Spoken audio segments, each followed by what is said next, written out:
I remember, meeting this young lady, man, and she was about 7 years older than me.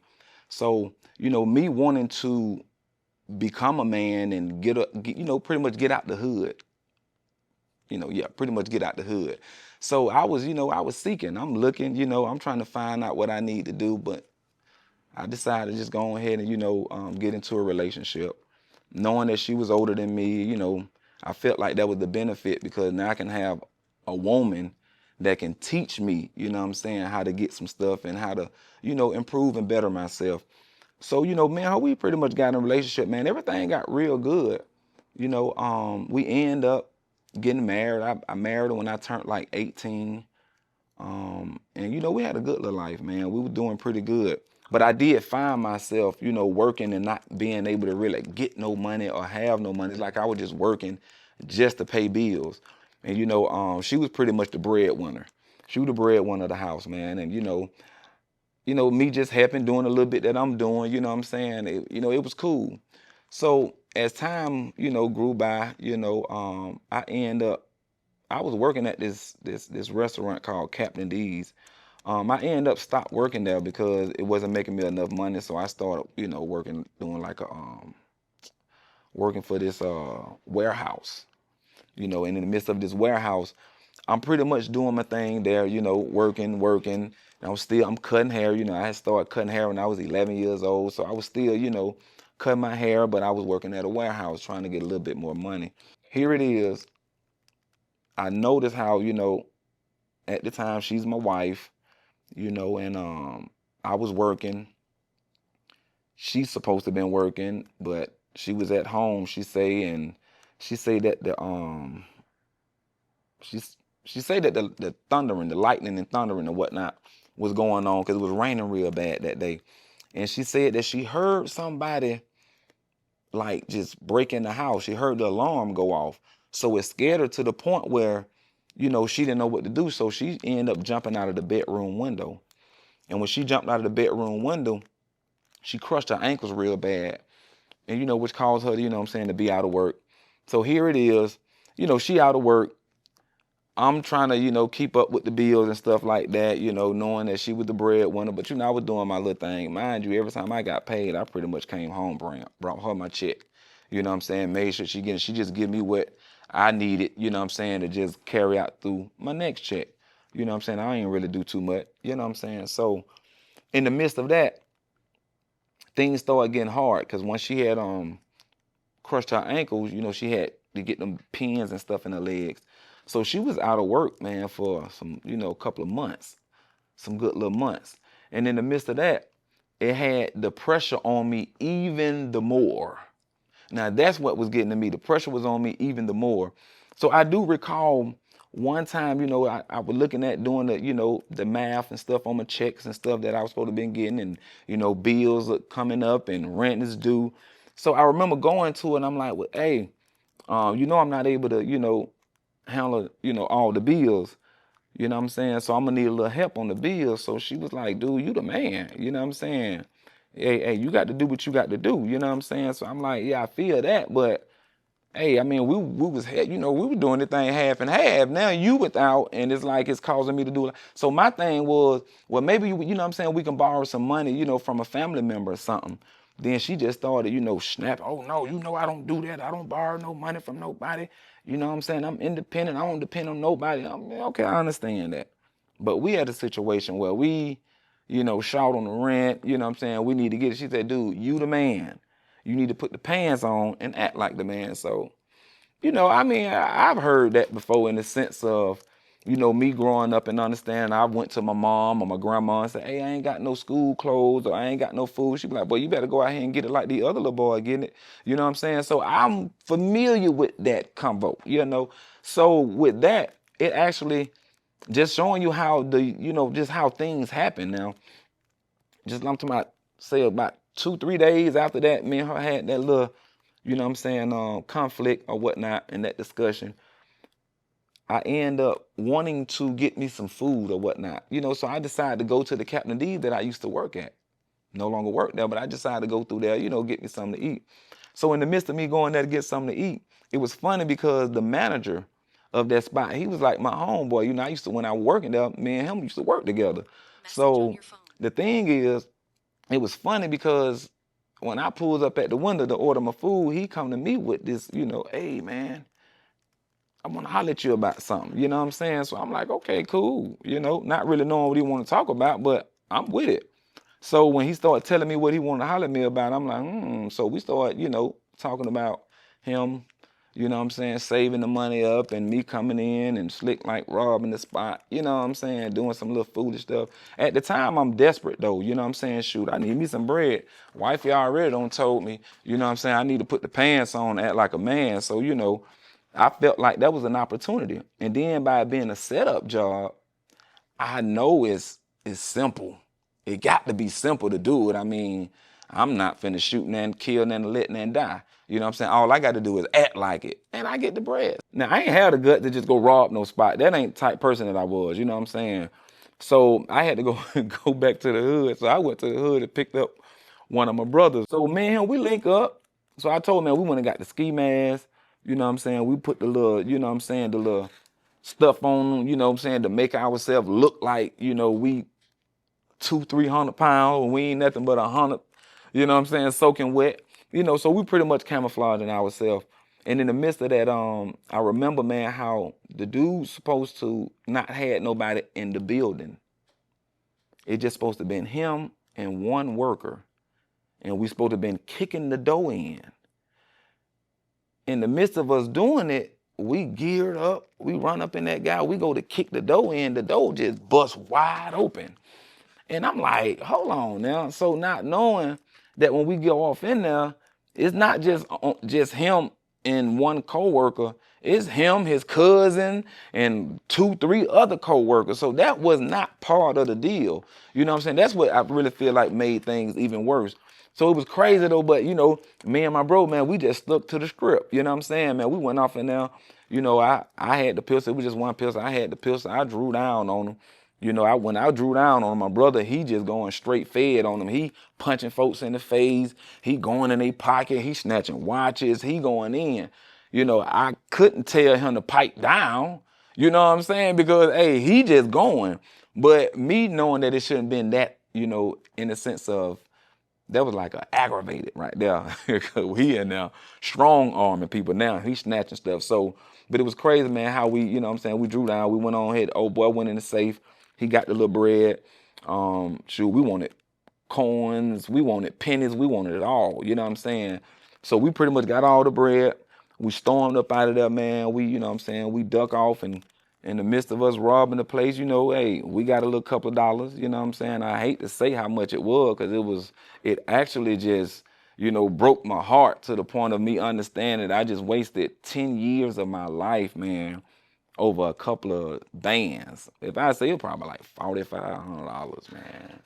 Like that wasn't nothing for a person to just, you know, make a decision off of. But, you know, bro was telling me, hey man, I'm gonna save the money up and it's gonna be a lot. So, you know, we know how Captain D bring in bread. So I'm thinking they're gonna be some bands on top of bands. I'm reminded when I went, drop my brother off, I go to the house, you know what I'm saying? I still had all the bread on, but I had never counted it. So I go to the house, wake my wife up, throw all the money on the bed and stuff like, yeah, you know what I'm saying? So she was like, oh, baby, you know what you do. But it's crazy. I do want to go back to say how before I even did the robbery, I came to her and talked to her about what I was finna do. When me and the guy talked about it, I remember coming back, I'm like, hey, babe, look, me and old boy, we just, you know, talked about doing this little robbery. I'm gonna go and rob Captain D. So she was like, what? So I'm like, yeah. So she was like, no, I don't think you need to do that. I'm like, well, shoot, you told me to be the man. You know what I'm saying? How else I'm gonna get? I said, I'm not finna get out here and try to sell no dope. Cause they locking folks up easy with that crack during that time. So I wasn't trying to put myself out there like that. So I felt like it was an easy inside job. You know what I'm saying? What could go wrong? So, man, she was like, I don't want you to do it, but you're going to do what you want to do anyway. She said, just make sure you be safe and you come home. So that was the key. Then I told her, I said, hey, well, let me use your pistol because I ain't have no gun. I told her, let me use a pistol. shoot, she let me use a pistol, so I went and did what I had to do. So when I come home with the bread, she all happy, everything all good, everything. So I'm like, okay, bet. Me and my brother, we rapped. So we had to go out and do a show out in Biloxi, Mississippi. So while we out touring doing the little show, my wife called me and tell me that they done kicked in our house and they looking for me for robbery. Now, mind you, they don't supposed to know nothing about me. This was a setup job. So I'm like, oh man, what they come looking for me for? Like, how do they know about me? What did I leave behind? What was it that I did wrong or what, you know what I'm saying? So I couldn't think of it. So I was like, well, shoot. I said, maybe they're just trying to pull my card. Maybe they're just trying to, you know what I'm saying, make me not show up so they can, you know what I'm saying, make me be the suspicious one. So, man, hey, as soon as I came back from Biloxi, Mississippi, man, I went on up through that guy and went to the detective bureau, and I was asking them, hey, y'all looking for me? Like, what's up? I heard y'all were looking for me, so I'm trying to, sit up there and defend myself, but come to find out, not knowing, bruh had already done told on me. My co-defendant, man, the guy that set it all up, he's the one that ended up telling the people that it was me and him that did the robbery. So I guess they must came to him with some deals, man, or came to him threatening his life or whatever, to the point where he probably ain't gonna get out of prison or something. So he ended up telling, because they want to know, why was the door wide open? Why was your cousin in there? Why was this? Why was all of this going on? You know what I'm saying? So he really made it look like a setup job. So with that, he had to end up, trying to cover himself. So I guess he wanted to cover himself, man. He told on me. And that's what led me to when I turned myself in to the detectives. I talked with them. We had a long conversation. They were trying to get me to, admit this and admit that. I wasn't admitting nothing. I told them, I don't know what you talking about. I ain't got nothing to do with this. I ain't got nothing to do with that. But not really knowing that this man had spilled the whole bean. Man, the folk had me there for they was interrogating me for about 4 hours. So in the midst of that, I waited. They even called my brother up. Well, they called a couple of my brothers up, because I got a couple of brothers. So they didn't know which one it was. So that's how I know the dude told, because how do he know about my brother? How do they know about my brothers? It could have been any person. You feel what I'm saying? So that's how I knew, old bro had them told. But due to that though, man, they had ended up, locking me up.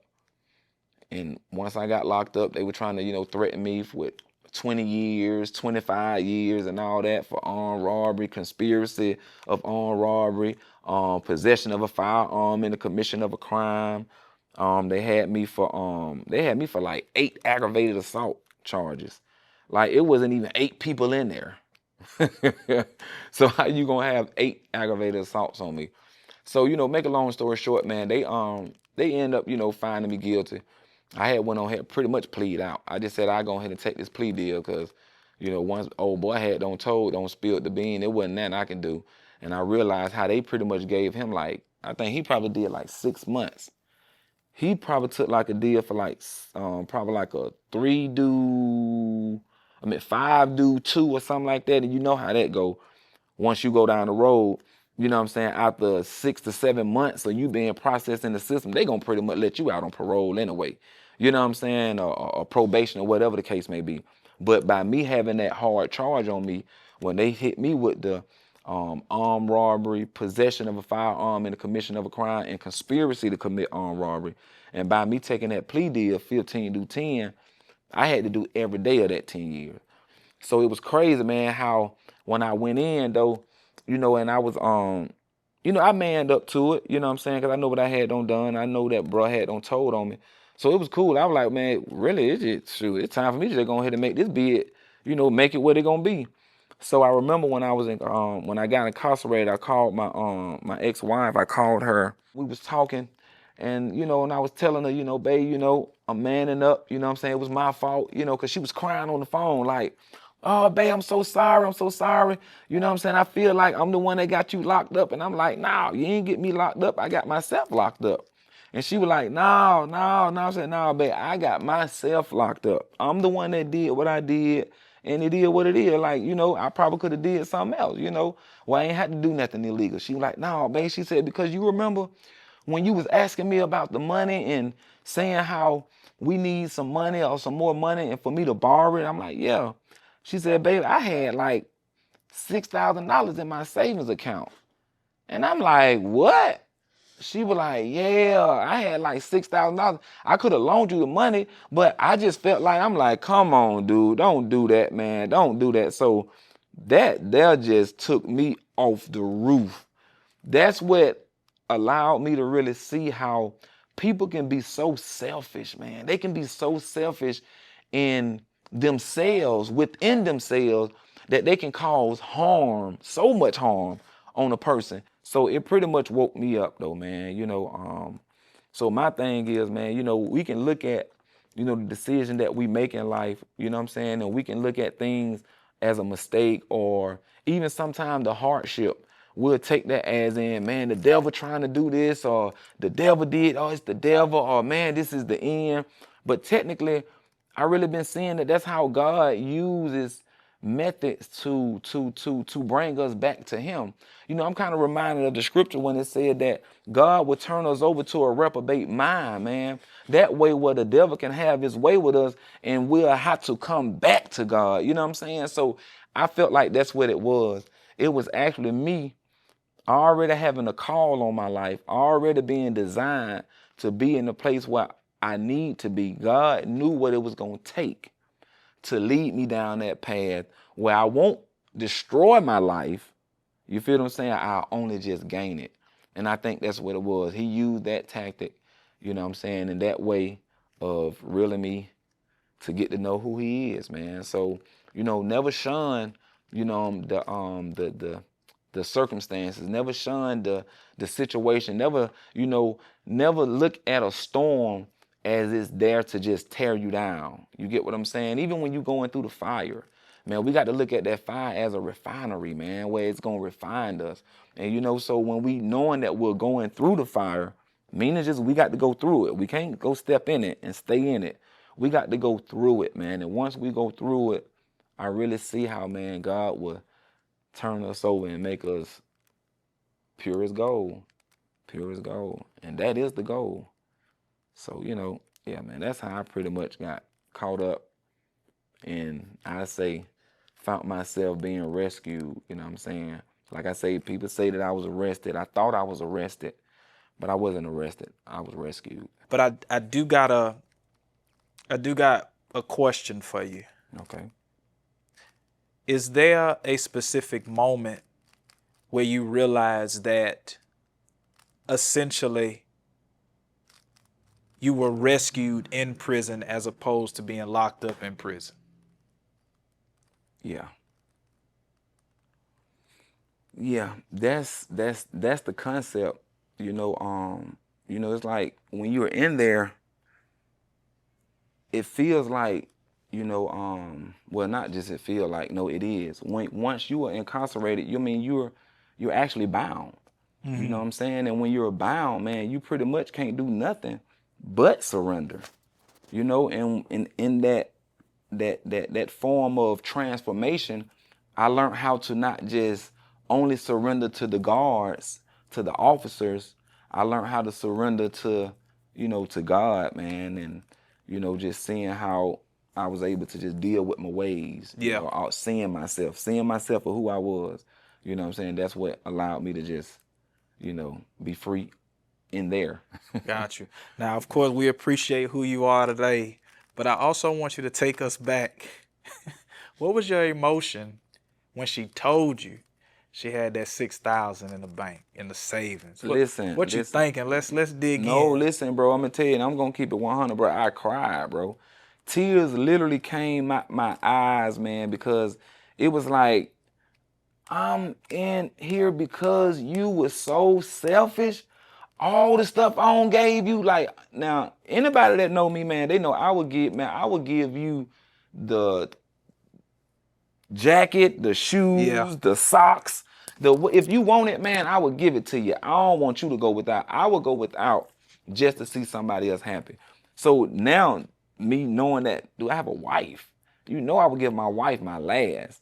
But when I needed it, it was like when I was in a situation when I needed a little help, or when I needed to ask for a little, you know what I'm saying, a little here, a little there, which I never really did. All you heard That's was what I be a did. man. Yeah, yeah. When you get out, like, is there any sort of malice? Are you just happy to be free? Are you going, do you want to go head hunting? Do you want to go see where she at? Like, bro, I'm in here because you told me to be a man. I did what was closest to me. You had the money there to alleviate and relieve the situation. I just did 10 years, bro. Where you at? So that's the funny part. I actually did link back up with her when I got out, because I wanted to. Whoa. Yeah, I actually wanted to talk with her and just see where her mind was at. You know what I'm saying, and try to rekindle some things. You hold on. You was trying to stay with her? Cause y'all didn't get divorced while you was in prison, right? Mm-hmm. Y'all did get divorced. Mm-hmm. Yep. And you was trying to go back?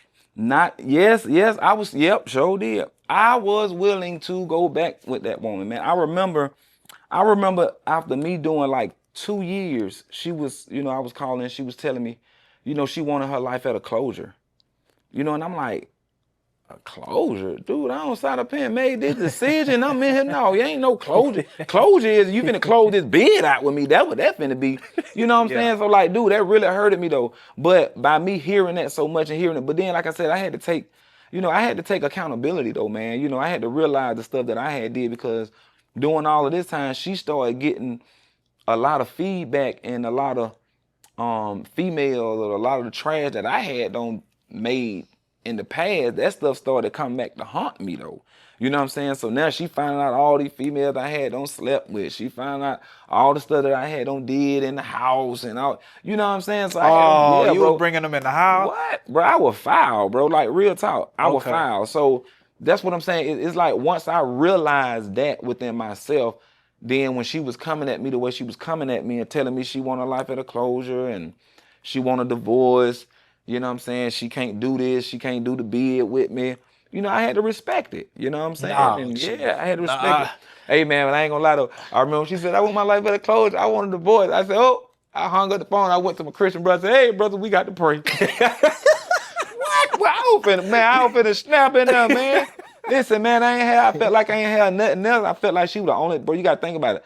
She was the only person I pretty much had. You know what I'm saying? Like, my mom, my mom's on crack, dad's on crack. Family just was into the streets where it was just drug infested. You know what I'm saying? So I never really had nobody to, to help me out with, like, especially with my grandmama. I was staying with my grandmama until I was like 10 years old. She couldn't deal with her no more. She was like, boy, I'm tired of y'all, boy. I'm gonna end up killing y'all. Let me send y'all back to McCannville. Let me send y'all back to y'all parents. And y'all just got to fend for yourself. Yeah. So I felt that, but it's like right when grandma dropped us off, oh, that was a wrap. You off the porch. Yep, that was a wrap. I'm talking about off the porch, straight in the street. So do you think that was your mother on crack back when you were younger like that? Like young with your grandmother? Was there drugs then? Yeah, man. My mama was on crack so bad, it was pitiful. My mom was on crack so bad that she used to steal from us, man. Like, she used to cut holes in our clothes at night in my pocket and stuff to get my dope and stuff out my pocket and our money and stuff. No, she wouldn't steal no money. She'll always steal items and drugs. Cause she's always told me when I'm like, Mom, you just sat up here and stole my dope. She was like, well, you better be glad I left you the money to re-up with. So it was stuff like that. You know what I'm saying, man? She'll come steal. We'll go buy new clothes. Man, she'll come steal it, bro. Like, I remember one time, man, my mama literally had the refrigerator on her back trying to sneak out the back door, man. After my grandmama done had got them food stamps. They had them filled the refrigerator up, bro. Yeah, she was trying to, because there was so much food in there, man, she tried to get the refrigerator and tried to tote it on her back, man, trying to get out the back door with the refrigerator on her back, bro. Do you think that lack of sober connection with your mom led to you marrying early, wanting to... For sure, man. wanting to, I hate to use this term, not impress the woman, but, doing whatever you needed to do to keep her because you finally probably found some grounding with this woman? Like, do you think that played a part, or is this just all she just had you? Oh no, technically, like you say, man, I was looking for I was looking for stability. Mm. You know, I had never really had no one to help train me outside my grandmom. I can remember. You know what I'm saying? Like I say, once she sent us back to Mechanicsville when I was like 10 years old, 11 years old, that was done with. Bro, there's some people that go into those boxes, man, and either they never come out or they don't come out as themselves. Right. And even you had a transformation. You went in one way, but you came out better. Leave us with this. Where are you now? Talk about what you're doing. Talk about what you got going on. As much as you want to talk about, as you solving this Rubik's Cube through the story, which is crazy. Yeah. Talk about what God is doing in your life now. Well, basically, man, the Lord got me on that path where my heart is to, like I always been, I love to help people, and I had started on a journey, man, where it's crazy, like how him allowing me to learn how to cut hair at a young age. I started when I was 11 years old. I saw my cousin cutting hair in the bathroom. He was cutting my brother them hair. And I said, man, I want to learn how to do that. He said, man, shoot, you can learn how to do it. So I'm like, so what I need to do? He said, man, all you got to do is get you some clippers. So I'm like, okay. So, hey, like I told you, they say, so I went out, got on the block, sold me a couple of sacks or whatnot. You know what I'm saying? At got 11? Up some money. Yeah, at 11. That was simple. Yeah. So, when I sold me I get it. I'm just, at 11, you selling dope. At my 11, bruh, I'm still popping in VHS tapes and playing with toys, bruh. Right. So, okay. So like I told you, man, my mom, man, she was on it. She was on crack. So, if you know anything about that concept of an addict, we use the term junkies. And sad to say, my mama was one of those terms. You know what I'm saying? She was a junkie. Like my mama would have did whatever. She would do whatever for the dope except for sell her body. Now that's what I respected so much about her, because she never sold her body from my understanding. She always used people to sell their body, then she be like the brain of it. So it was like she was pimping. You feel what I'm saying? So she was pimping. So I guess she felt like, because, she knew a lot of people. You know what I'm saying? About her knowing a lot of people, and people always knew Lee. Oh, yeah, Lee. So she was functioning? Yeah, no. She wasn't functioning like that, because Leah'll get on it and be gone for 4 days straight. Won't bathe, won't brush her teeth, won't do nothing. And she'll come back to the house out of it. You know what I'm saying? Smelling and you're a young kid, but like I said, I don't want to. We on to the transformation power of God. Yeah, I got you. So, but yeah, man. So but you it was sell like, dope to get clippers. So you know what I'm saying? Yeah. So I actually had my mom. Like you say, it's hard to just get away from it. But I told my mom what I was trying to do, get me some clippers. So she was like, shoot, I run the customers for you. You know what I'm saying? You just get, what you got to give me off of every sale. Or your whatever. mama was working for you. Yeah, my mom, she was running the customers for me. I get after she bring me 5 customers, I give her a sack. I mean, that's how you pay. You know what I'm saying? Like, she just taught me the game. It was the game. That was just the game. You know what I'm saying? She taught me the game. Yeah. So, so when I did that, man, I actually got up my little bread. I went and got me some Walls clippers. I had one of got them silver wall clippers, the clippers with the adjustable ones. I ain't get no trimmers. I ain't understand that part yet. I just knew about the clippers. So I got the clippers that did everything. It cut your hair and knock it down, and it lined you up. It didn't supposed to, but that's what I was making it do. So in the midst of that, man, I was actually learning how to cut hair, and I got good at it. You know what I'm saying? In the midst of me getting good at it, I wanted to know more about it, and that was my niche. So in me finding my niche with cutting hair at a young age, it blessed me to be able to bless other people. And when I was able to, cut hair around the hood, $4, $5, cutting these kids' head, doing designs and stuff like that. And I'm a kid cutting kids. So, that was, like a good niche for me as well. But it actually strengthened me, man. It actually showed me how, that I can get it on my own. I think if I never had that experience of what I was experiencing growing up in Mechanicsville with, when I did ask for something, they told me you better go out there and get it yourself. I don't think I would have that mindset that I have now. Like now, the Lord don't bless me with, a barbershop, man. I got an embroidery business, DTF, DTG business. I got my own cable service. Like, man, I'm a minister, like the Lord has me doing awesome, man, like for the youth, for the people. I Yeah. mean, I'm doing what I love to do, and that is to serve. So that's pretty much the route that he got me on, man. And I can't say I love it, man. I love it. And it came all from that, me thinking that I was being arrested. But I wasn't. I was just being rescued. Well, man, bro, I appreciate you, man, for lending your story to the platform. You the actual first one, aside from me, doing story time. But I think people gonna learn something from it, and I just pray God keep blessing you, bro. I pray God keep using your life because you've been a blessing to everybody around here. Yeah. And tell people where they can come get their hair cut at, man. Hey, man, if y'all really want a good barber, and I'm gonna say a good barber, in a good barbershop, an Yeah. environment where it's pleasant to be at. Now, I can say, we can get a little rough on the edges in this barbershop, because it is the barbershop. That's the barbershop, yeah. It's just the barbershop. But, we do respect and honor, what I'm saying, the clients and, their wishes as well. But, we just be trying to generate, that feel, that old barbershop feel back. Let people know that you can come here and, vent. You can come here and, let your hair down, man. You can come cut your hair off. You can do pretty much whatever and just vent with us. And it's at Perfect Blends Barber Lounge over here off of Mount Zion Road, and it's in Stockbridge. So, just come on out here. The address, 3441 Mount Zion Road, Stockbridge, Georgia. So just come check in, man. Y'all ain't got to come get a cut. You can just come over here for some of the conversation. You ain't got to just come for just the conversation. You can come play the video game. We got foosball. We doing, the Rubik's Cube. Chess. We're trying to teach people how to do this. We do chess. I teach people how to do that. It's just something that we can build, man. Like I say, I just love to give back. So whatever I have learned, whatever I have gained, I just feel that it's an honor to be able to bless it and to pass it on.